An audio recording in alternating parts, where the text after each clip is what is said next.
Hello বন্ধুরা, back to my channel Munmun Krishna. তো তোমাদেরকে অনেক ভালোবাসা। তোমরা সবাই কেমন আছো? আশা করি সবাই ভালো আছো। তো আমরা একটু ঘুরতে গেছিলাম। তো আমাদের এখানেই সামনে একটা ড্যাম আছে, মাইথন ড্যাম বলে, সেখানে ঘুরতে গেছিলাম। তো দেখো কত ভিড় এখানে, ঠিক আছে। সবাই সবাই ঘুরতে আসছে, দেখতেই পাচ্ছ। অনেকেই ঘোরা হয়ে গেছে, বাড়ি যাচ্ছে। আমাদের অনেকটা লেট হয়ে গেছে। দেখো আমরা ড্যাম্পের কাছে পৌঁছে গেছি। তো সবাইকে দেখাচ্ছি, দেখো কতটা ভিড় হয়েছে ড্যাম্পের মাঝে মাঝে, পুলের মাঝে কতটা ভিড় আছে, ঠিক আছে। দেখতেই পাচ্ছ কত ভিড়। আমার হাজবেন্ড আমার ছোট্ট বাচ্চাকে নিয়ে, মানে আমার ছোট্ট ছেলেকে নিয়ে দাঁড়িয়ে আছে। দেখতে পাচ্ছ আমার বড় ছেলে, সেও চলে এসছে, সেও বলছে তোমাদেরকে হাই বলছে, ঠিক আছে। তো দেখো আমি ড্যাম্পের কাছে নিয়ে যাচ্ছি, যেখানে জলটা কতটা সুন্দর লাগছে। ড্যাম্পে জল ছেড়েছে, দেখতেই পাচ্ছ বন্ধুরা যে কি সুন্দর ভিউ দেখাচ্ছে। দেখতেই পাচ্ছ তোমরাও দেখো, ঠিক আছে।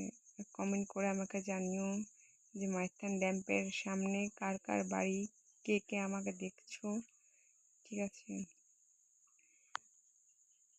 দেখো কি সুন্দর লাগছে, চারিদিকটা ধোয়া ধোয়া হয়ে আছে। নিচে একটু মেলা বসছিল, সেটাই দেখছিলাম। প্রচণ্ড পরিমাণে লোক আসা যাওয়া করছে। আমি ফার্স্ট দেখলাম, বিয়ে হওয়ার পর ফার্স্ট এইরকম দেখেছি, ঠিক আছে। আমি কখনো আসতাম না, দেখিনি। তো কতটা পরিমাণে দেখতেই পাচ্ছ, জল ছেড়ে দিয়েছে, গেট খুলেছে, ঠিক আছে। ড্যাম্পের গেট খুলেছে, তো কতটা পরিমাণে জল বেরিয়ে যাচ্ছে দেখতেই পাচ্ছ।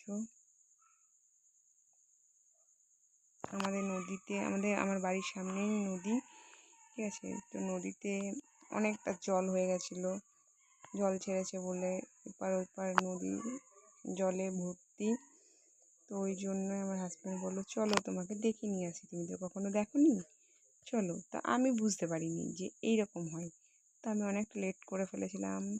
তারপর এখান থেকে বেরিয়ে আমরা চলে এলাম একটু আগে, যেখানে অনেকগুলো ওখানে দোকান লাগে, ঠিক আছে। তো ফুচকা, চাট, অনেক কিছু খাওয়ার জিনিস পাওয়া যায়। তো সেদিনে তো বিশ্বকর্মা পুজো ছিল, তাই আমরা তো কিছু খাবো না, নিরামিষ।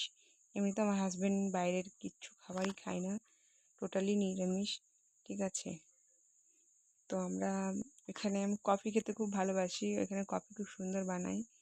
একটা কাকিমা আছে, তার দোকান আছে, তাই ওখানে গেলে ওখানে কফি খাই। তো আমার হাজব্যান্ডকে বললাম কিচ্ছু খাবো না, চলো কফি খাই, ঠিক আছে, ওইটা তো সবাই খেতে পারবো। তো তারপর দেখো আমরা এখানে বসে আছি কফি বলে।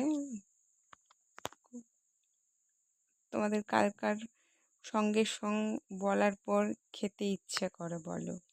আমার না কিছু খাওয়ার ইচ্ছে হলে অর্ডার দিয়ে বা বলে বসে থাকতে ইচ্ছে করে না, মনে কখন আসে, কখন জলদি খাই, জিনিসটা কাছে পাই খাওয়ার জন্য। তো বসে আছি, বসে থাকতে ভালো লাগছে না, যে কফিটা কখন আসে। একটা চুমুক দিই কফির মুখের মধ্যে, আমি আটকেও যাচ্ছি কথা বলতে বলতে। ফার্স্ট মানে ব্লগ করছি, তো তো একটু অসুবিধা হচ্ছে। যদি কিছু ভুল হয়ে থাকে তো ক্ষমা করে দিও, ঠিক আছে। আর একটু সাপোর্ট করো আমাকে, ঠিক আছে। তোমাদের সাপোর্টের সব থেকে বেশি প্রয়োজন। তাই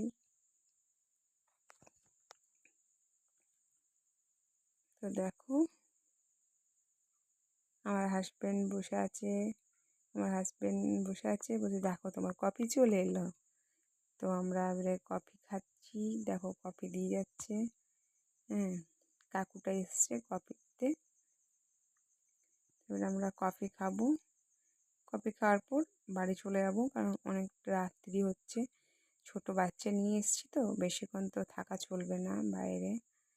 তাই আমরা আবার বাড়ির দিকে রওনা হয়ে গেলাম। বাড়ি দেখো এখনো পর্যন্ত কত ভিড় হয়ে আছে, সব বাড়ি যাচ্ছে, রাত্রি হয়ে গেছে, সবাই দেখতে পাচ্ছ। আর মাইথন ড্যাম এমন জায়গা যে প্রত্যেক দিন ভিড় হয়, কিন্তু এতটা হয় না। সবাই বসে থাকে, আমরাও যাই, বসে থাকি।